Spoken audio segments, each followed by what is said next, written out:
ভাই বোনের নিখুঁত ভালোবাসার সম্পর্কের থেকে মধুর আর কিচ্ছু হতে পারে না। বন্ধুরা, এই অসাধারণ প্রসঙ্গটাকে কেন্দ্র করে আজকে আমি আপনাদের এক ভাই আর তার দিদির সুন্দর একটি গল্প শোনাবো। চ্যানেলে নতুন হলে সাবস্ক্রাইব করতে ভুলবেন না এবং অবশ্যই গল্পটি ভালো লাগলে একটা লাইক আশা করব। বড় বোনের হাতে এক ভরি সোনার চেনটা দিয়ে অর্জুন বলল, নে, তোর ধার শোধ করার বিন্দু মাত্র চেষ্টা করলাম দিদি। এই কথাতে অর্জুনের দিদি অজয়ার চোখের কোণে জল চিকচিক করে উঠল। ঠিক এর 5 বছর আগের কথা। টালির চালা ঘরটাতে বসে ভাত, একটা পেঁয়াজ আর 2টো কাঁচা লঙ্কা দিয়ে পান্তা ভাত খাচ্ছিল অর্জুন।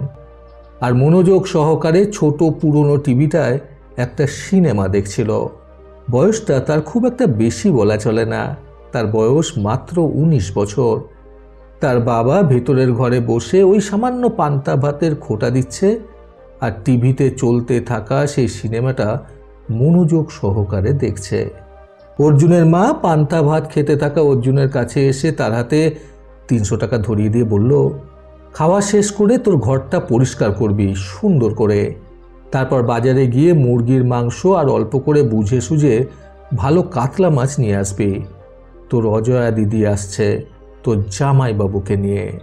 দিদি জামাইবাবু আসছে শুনে অর্জুনের মনটা ভালো হলেও আবার খারাপ হয়ে যাচ্ছে, কারণ তাদের ওই বাড়িটাতে ঘর বলতে 2টো বেডরুম, একটা ছোট মতো রান্নাঘর আর বাথরুম। একটা ঘরে তার মা বাবা থাকে, অন্যটায় অর্জুন থাকে। অর্জুন এখন যে ঘরটাতে থাকে তার দিদির বিয়ের আগে ওই ঘরটাতেই অর্জুন নিচে একটা বিছানা করে ঘুমাতো আর ওর দিদি উপরে বিছানাতে শুতো। অর্জুন কিন্তু এই রুমটা ছাড়া কিছুতেই ঘুমোতে পারে না। তার দিদি শ্বশুরবাড়ি থেকে একা আসলে আগের মতো ঘুমায়, কিন্তু জামাইবাবু আসলে অর্জুনের জায়গা হয় ঘরে পড়ে থাকা ছোট্ট একটা সোফায়। যাই হোক, মায়ের কথায় সেদিন খাওয়া শেষ করে ঘরটা সুন্দর করে গোছালো অর্জুন। গোছ গাছ সে খুব ভালোই পারে, অজয়ার থেকেই শিখেছে ছোট থেকে। আগে 2জন মিলেই এই ঘরটা সাজাতো। গোছ গাছের কাজ শেষ করে বাজারে গেল অর্জুন।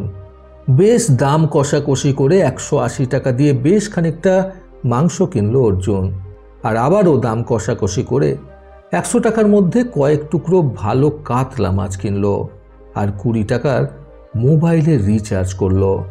অনেক দিন হয়ে গেছে অর্জুন একটু ফেসবুকে যায় না।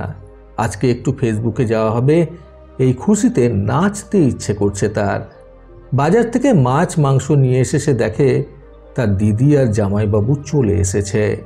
তার জামাইবাবু অনেক বাজার করে এনেছে। মিষ্টি ফলমূলের কথা তো বাদই দিল অর্জুন। আসলেই অর্জুনের জামাইবাবু অনেক বড় লোক, অনেক বড় ব্যবসা রয়েছে তার নিজস্ব। তবে অজয়ার রূপের কাছে এমন 2-4টা বড় লোক অনায়াসে গলে যাবে। এলাকার সব থেকে সুন্দরী ছিল অজয়া। কত শত বিয়ের প্রস্তাব আর প্রেমের প্রস্তাব যে আসতো তা গুণে শেষ করার নয়। কত সুন্দর সুন্দর ছেলে যে অজয়ার জন্য হাত কাটত তাও গুণে শেষ করার নয়। কিন্তু অজয়া আগাগোড়াই এক কথার মানুষ, তার বাবার পছন্দ করা ছেলেকেই সে বিয়ে করবে, আর তাই হয়েছে। তবে অর্জুন হলো আবার অজয়ার ভিন্ন। তার দিদি বড্ড বেশি সুন্দরী আর অর্জুন হলো মিশমিশে কালো। বাজার থেকে আসার পর অর্জুনকে দেখে অজয়া ঘরে বসে থাকা চেয়ার থেকে উঠে এসে তার ভাইয়ের হাতের বাজারের ব্যাগখানা নিচে রেখে নিজের ওড়না দিয়ে আদরের ভাইয়ের মুখ মুছে দিতে দিতে বলল, ইস, কি অবস্থা করেছিস বলতো চেহারা। 1 বছর হয়েছে এই বাড়ি ছেড়েছি, আর এই সুযোগ নিয়ে তুই দিন দিন আরও কালো হচ্ছিস। সারাদিন রোদে ঘুরিস নাকি বলতো? এখন চেঁচিয়ে আর কেউ সব কাজ ঠিকঠাক মতো করায় না তো, তাই শুকিয়ে কাঠ হয়ে গেছে। এই কথাগুলো শুনে অর্জুন তার দিদির হাত দুটো নিজের হাতের মধ্যে নিয়ে বলল, তুমি কেমন আছো দিদি? অজয় উত্তরে বলল, আমি ভালো আছি। তোর জামাইবাবু নতুন বাড়ি নিচ্ছে, ওখানের একটু কাজ নিয়ে কদিন খুব প্রেসারে আছি রে। তারপর জামাইবাবুর সাথে বেশ কিছুক্ষণ জমিয়ে আড্ডা দিল অর্জুন। রাতের খাওয়া দাওয়া শেষ করে সোফায় শুয়ে শুয়ে মোবাইল টিপছিল অর্জুন। তখন অজয়া এসে তার ভাইয়ের পাশে বসে মাথায় হাত বুলিয়ে দিয়ে বলতে শুরু করলো, তুই তো ওই রুমটা ছাড়া ঘুমোতে পারিস না, আমি আর জামাইবাবু আসলে খুব কষ্ট হয় না রে তোর? অর্জুন তার দিদির কথা শুনে মোবাইলটা রেখে উঠে বসে বলল, কি বলছো এইসব? তুমি এখানে আছো, সকালে উঠে তোমার মুখটা দেখি, সেটাই আমার কাছে সুখের। এর থেকে আর বেশি কিছু চাই না আমার। তখন অজয় হেসে বলল, পাগল ভাই আমার। তারপর অজয় একটু থেমে বলল, বাবা তোকে কাজের জন্য খুব কথা শোনায় তাই না রে ভাই? অর্জুন তার দিদির কথা শুনে তাকে জিজ্ঞাসা করলো, তোমাকে এইসব কে বলেছে? অজয় বলল, মা আমাকে সব বলেছে। বাবা যে তোর সাথে বাজে ব্যবহার করে সেই সবও বলেছে। অর্জুন তখন কথাগুলোকে এড়িয়ে দিয়ে বলতে লাগলো, বাদ দাও না দিদি, কি আর করবে মানুষটা বলো, বাবার তো বয়স হয়েছে, ও তো বুঝে কথা বলে না, তুমি বাদ দাও। অজয় তখন ভাইয়ের মাথায় হাত বুলিয়ে দিতে দিতে বলল, সংসারে কি অভাব সেটা আমি জানি রে। তো জামাইবাবু একটা দোকান নিয়ে দিতে চেয়েছে, কিন্তু বাবা জামাইয়ের থেকে এসব নেবে না, এ কথা সরাসরি বলে দিয়েছে। অর্জুন তখন বলল, হ্যাঁ এটা বাবা একদম ঠিক করেছে, জামাইবাবুর থেকে কিছু নেওয়া ঠিক হবে না। অজয় তখন তার ভাইয়ের হাত ধরে হাতের মধ্যে একটা সোনার চেন দিয়ে বলল, এটার দাম 20 থেকে 22,000-এর মতো হবে। এটা দিয়ে তুই কিছু একটা শুরু কর, তবে একটা কথা, যা করার চুপি চুপি করবে, সফলতার আগে যেন কেউ না জানতে পারে। অর্জুন চেনটা নিজের হাত থেকে নিচে রেখে হাত সরিয়ে বলল, না না দিদি, এসব কি বলছো? এটা আমি করতে পারবো না। তুমি জানো না, বাবা জানলে আমাকে মেরে ফেলবে। অজয় তখন বলল, আরে বোকা, বাবা জানবে কেন? আমি তো বললাম সব চুপচাপ করবে, এরপর আর বাকি যা সাহায্য দরকার হয় তো জামাইবাবুকে বলবি।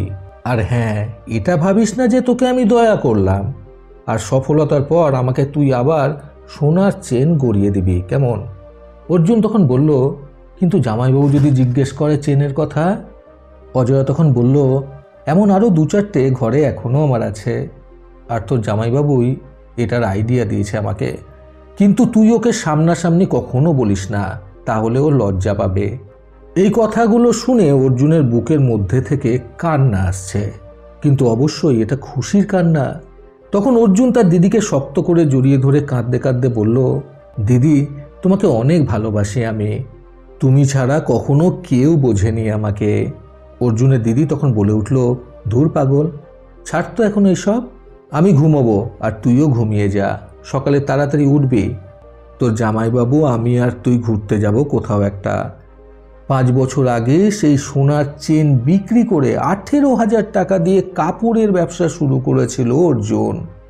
আজ তার নিজের একটা বাড়ি, বাইক, ব্যাংকে টাকার কোনো অভাব নেই। খুব যত্ন করে সে তার দিদির জন্য একটা সোনার চেন গড়িয়েছে। আজ 5 বছর পর ওর দিদির হাতে দিল সেটা। অর্জুন আসলেই ওর দিদির ঋণ শোধ করার বৃথা চেষ্টা করতে চায় না, কারণ ও জানে যে এই ভালোবাসার ঋণ ভরি ভরি স্বর্ণ দিলেও শোধ হবে না। তাই অর্জুনের তরফ থেকে এটা শুধু ওর দিদি অজয়ের জন্য ছোট ভালোবাসার উপহার। অর্জুন চিৎকার করে বলতে পারে যে আমার বোন পৃথিবীতে একটাই, ওর তুলনা কারো সাথে হয় না। বন্ধুরা, বড় বোনের দায়িত্ব বুঝতে আজকের গল্প থেকে শিক্ষণীয় 3টি কথা সর্বদা মনে রাখুন।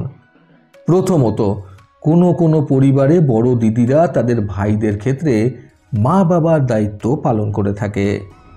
দ্বিতীয়ত, বড় বোনের মতো বড় বোন থাকা জীবনে সত্যি ভাগ্যের ব্যাপার, এটা সবার ভাগ্যে থাকে না।